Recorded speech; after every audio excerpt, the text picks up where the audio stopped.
pasirinkau matematikos ir biologijos dalykus. Tai viena iš priežasčių buvo, dėl ko pasirinkau šią studijų programą, tai dėl to, nes ieškojau studijų programos, kurie apjungtų du man patinkančius dalykus. Visada grįžtu į savo mokyklą. Dabar jau pačią paskutinę ir trečią praktiką irgi pradėjau atlikinėti būtent mokykloje, kurią baigiau. Man kažkaip visada smagu sugrįžti ten, kur tau buvo gera, neabejojau ir nusprendžiau grįžti būtent į mokyklą, kurią baigiau, tik šį kartą ne kaip mokinė, o kaip kolega.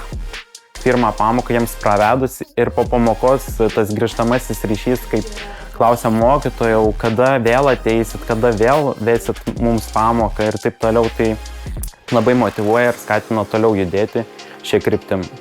Taip pat būtent mūsų universitete yra įkurtas STEAM didaktikos centras, kuriame studentai būtent šių specializacijų taip pat gali atlikti įvairias veiklas ir taip pat bendradarbiaujame su daugybė mokyklų visoje Lietuvoje ir suteikiame galimybę studentams ten atlikti praktiką, o ilgainiui galbūt ir dirbti mokytojais. Mokytojos darbas iš tiesų gali būti smagus ir linksmas. STEAMas turbūt nenusakomas tikrai vienu žodžiu.